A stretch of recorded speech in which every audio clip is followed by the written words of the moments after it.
Halo, Assalamualaikum warahmatullahi wabarakatuh. Jadi kenalin aku Zarina alias Sofi dan selamat datang di channel aku. Aku biasanya upload tentang vlog, tapi kali ini aku mau berbagi sedikit cerita tentang umur 20-an. Dulu pas SMP, aku ngerasa kalau umur 20 tuh kayak wow, dewasa banget, terus kayak sudah siap dalam segala hal, finansial, emosi maupun kesiapan-kesiapan yang lainnya.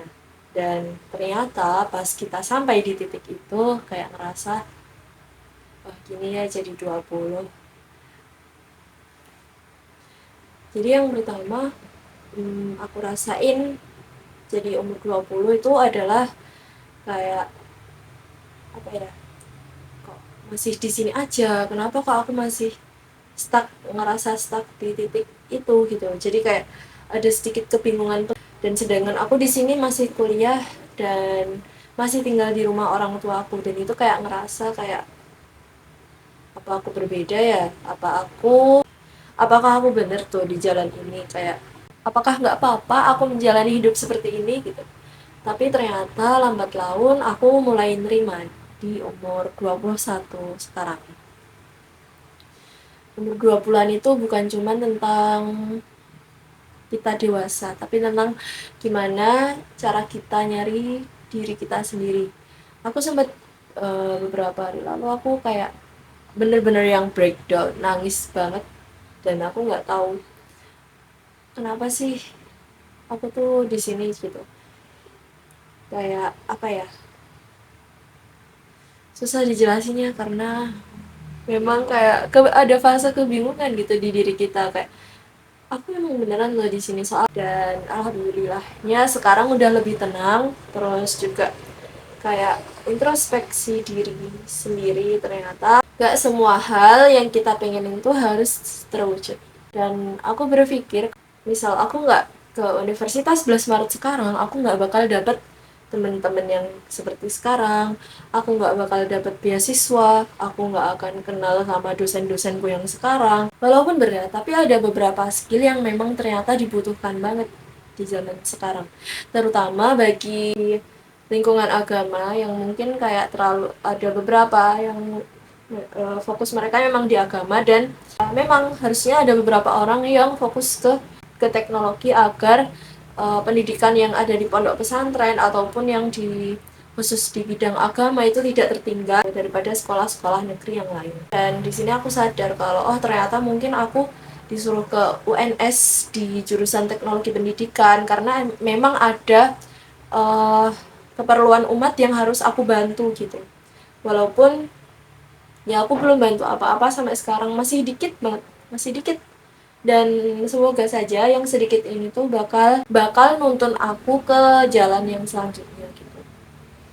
Lalu yang kedua tuh aku ngerasa kayak krisis identitas, walaupun kayak gimana ya, perubahan dari zaman aku SMA pengabdian ke kuliah itu terlalu banyak gitu perubahannya, sampai kadang tuh kayak ada pikiran overthinking aku yang sebelum masuk kuliah tuh kayak aku bakal diterima nggak ya di PTN dengan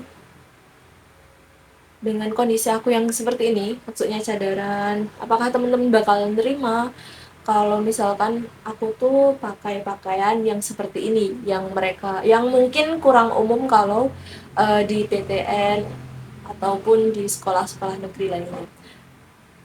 Dan saat itu aku nggak mau hanyut di pikiranku sendiri, dan aku mencoba untuk menghubungin kakak kelas aku, kakak tingkat aku yang ada di perguruan tinggi swasta, tapi ya dia memang masih jarang yang pakai cadar. Di situ aku tanya, gimana ya cara biar istiqomah pakai cadar tuh. Terus juga aku tanya, emang ada ya teman-teman yang masih mau nerima kita dengan kondisi kita yang pakai cadar sekarang. Terus gimana biar kita tuh nggak hanyut dalam pergaulan. Nah, aku konsultasi nih ke beliau ini, ke mbaknya ini, dan alhamdulillah aku dapat beberapa pencerahan kalau kita tuh nggak harus nyenengin orang orang lain kok. Kalaupun kamu tuh bakal narik orang-orang yang satu pikiran sama kamu, walaupun kalian tuh beda cara berpakaiannya, tapi mereka bakal bisa terima karena orang-orang yang di sekeliling kamu itu bakal menerima kamu sesuai dengan apa adanya kamu, bukan karena pakaianmu atau karena apapun itu gitu. Jadi ya kalau misalkan kamu sendiri pun, dan itu lebih baik juga daripada temenan kamu malah ke bawa arus kan gitu, beliau bilang gitu, mbaknya ini bilang gitu. Terus aku juga mikir, oh iya juga ya gitu, kenapa aku harus takut sendirian gitu, padahal kan pertemanan kan emang nggak segalanya kan di kuliah, ada hal lain yang lebih penting, yakni aku harus belajar di sana dan gimana cara aku lulus tepat waktu gitu. Jadi waktu 20-an itu emang masa-masa yang emang ada banyak sekali kebingungan, termasuk tentang diri kita sendiri, dan kita itu wajar. Jangan takut untuk minta tolong ke kakak tingkat, ke teman-teman, atau ke siapapun itu buat tanyain hal-hal yang krusial kayak gini.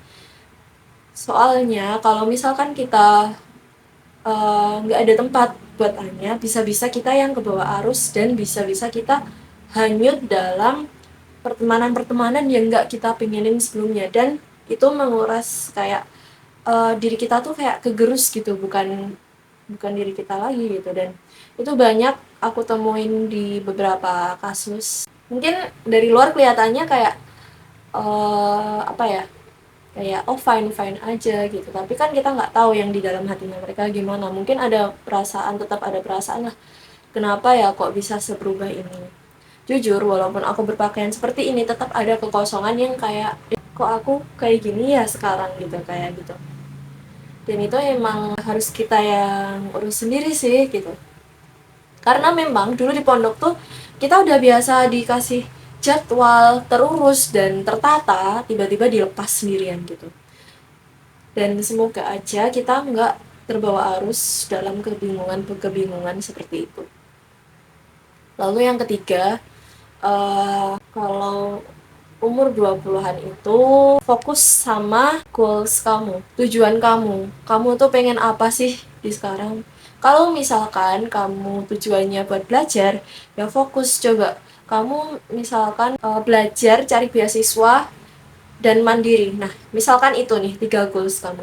Ya berarti kamu harus breakdown itu semua, cari step by stepnya, gimana cara biar kamu tuh bisa lulus tepat waktu, gimana cara biar kamu tuh dapat beasiswa, gimana cara biar kamu tuh mandiri. Misal kalau uh, gimana biar lulus tepat waktu, kita bikin skala prioritas dulu. Misalkan biasanya banyak tugas ya, hampir semua matkul setiap minggu itu pasti ada tugas, dan kita kalau misalkan kita nggak garap tugas itu bisa mempengaruhi IPK kita. Jadi kita harus pinter-pinter gimana nyusun skala prioritas. Kamu bikin nih tugas mana yang harus selesai duluan. Misal kalau tugas kelompok harus barengan, berarti kamu harus dahuluin tugas individu yang harus kamu selesain di pekan itu sebelum deadline. Lalu kalau misalkan kamu cari beasiswa, ya udah nggak asal cari beasiswa, karena biasanya beberapa beasiswa itu ada kriteria-kriteria tertentu. Seperti kalau beasiswa aku alhamdulillah dapat beasiswa Yugo, dan ini khusus perempuan, lalu untuk yang punya jiwa sosial dan pengen jadi agen perubahan. Nah, di sini emang khusus perempuan aja, dan di situ cocok banget buat kalian yang punya visi misi atau punya leadership yang punya jiwa-jiwa leadership, punya jiwa leadership uh, yang sebelumnya udah kalian, dan punya jiwa leadership yang sudah kalian bentuk sebelum-sebelumnya, dan kalian pengen berdampak ke masyarakat atau ke lingkungan sekitar kalian, kalian cocok banget. Lalu ada juga beasiswa yang misal dia beasiswa untuk siswa mahasiswa kurang mampu atau siswa kurang mampu. Nah, itu ada kriterianya tertentu. Lalu ada juga beasiswa untuk mahasiswa berprestasi. Nah, jadi setiap beasiswa itu pasti punya punya karakteristik sendiri buat mereka pilih kandidat yang paling sesuai dengan karakteristik mereka. Jadi kalian nggak bisa asal pilih beasiswa. Lalu yang ketiga, misal kemandirian nih, kalian coba, kalau di UNS itu ada namanya Wibawa, dan beberapa temen aku ada yang ikut, dan alhamdulillah mereka dapat pendanaan, dan dari pendanaan itu mereka bisa kembangin wirausahanya mereka sendiri gitu. Jadi kalian bisa kerja part time juga kalau misalkan kalian mau mandiri secara finansial. Jadi kayak emang gimana ya, kalian kalau misal belum mampu bikin wirausaha sendiri, kalian bisa mulai dari ikut orang dulu, kerja part time dulu. Dan aku alhamdulillah ada background dari orang tua, punya toko dan tahu beberapa hal gitu lah. Nah, kalau misalkan kalian niatnya mau nikah, mau punya anak dan sebagainya, pokoknya mau nyusun keluarga, udah mau berkeluarga gitu, kalian juga harus mempersiapkan apa aja, kayak misalkan ini ikut kelas pranikah itu menurut aku penting banget. Terus juga gimana cara kalian ngendaliin emosi, lalu gimana cara pemecahan masalah kalian, karena nikah itu kan bukan cuman kayak seneng-seneng aja ya, kayak yang di sinetron kayak yang di film-film. No, itu jauh banget ya. Kita berkaca sajalah dari rumah tangga orang tua kita sendiri, pasti ada naik ada turunnya gitu. Dan kita nggak bisa lihat seneng-senengnya aja lalu kayak yang turun-turunnya tuh kayak kalian abaikan tuh nggak bisa, karena walaupun itu masalah kecil itu nanti bakal bisa jadi bom waktu, bisa bakal meledak, bisa bakal ngehancurin rumah tangga kalian. Jadi pokoknya pelajarin lah, kayak nggak bisa nih kalian goals tuh kayak cari beasiswa kalian langsung keterima tuh nggak bisa. Dan saya sempat juga dapat beberapa penolakan beasiswa sebelumnya. Saya juga daftar di kampus di Uni Emirat Arab, qadarullah ditolak, lalu di Libya juga ditolak, dan alhamdulillah saya bisa UNS satu kali coba di SNBT, lalu saya nyoba daftar beasiswa dan alhamdulillah bisa keterima. Dan ya emang kelihatannya kayak wah mulus banget nih orang ya, kayak langsung keterima gitu. Tidak semudah itu, kayak aku tuh udah beberapa kali penolakan dulu gitu. Itu sih dari aku, kayak umur 20 tuh emang ternyata harus mulai mikirin harus mulai nyari tahu gimana tuh diri kita. Soalnya berhubung kita semakin dewasa tuh orang tua kan juga semakin tua ya, semakin berumur kan, dan kita juga nggak bisa nih ngandelin orang tua terus, karena kita emang harus udah mandiri, baik itu secara finansial ataupun secara emosional ataupun secara fisik gitu. Dan kita nggak bisa ngandelin orang tua terus-terusan kan gitu. Kita kayak mulai harus nyusun goals. Kalau kamu lihat ini di SMP atau SMA, maka kalian lebih baik mulai dari sekarang. Kalian harus tahu kalian mau apa di kemudian hari. Walaupun nanti hasilnya nggak sesuai apa yang kalian inginkan. Ingat itu. Yang penting kalian sudah berusaha. Walaupun kalian misal udah plan A, B, C, ternyata luput semua, insya Allah pasti bakal ada plan D yang bakal balikin kalian ke tujuan awal kalian gitu. Jadi emang ada hikmahnya di setiap kejadian gitu ya. Itu aja sih dari aku. Mungkin aku bakal bahas beberapa tips beasiswa yang kalian, yang khusus yang aku daftar juga dan jadi award di sekarang. Dan juga mungkin ada beberapa tips jadi maba, gimana cara atur skala prioritas, ataupun tentang vlog-vlog yang ya random lah, ataupun vlog bareng teman-teman aku yang seru-seru. Jadi stay tune. Cukup sekian. Wassalamualaikum warahmatullahi wabarakatuh. Dadah.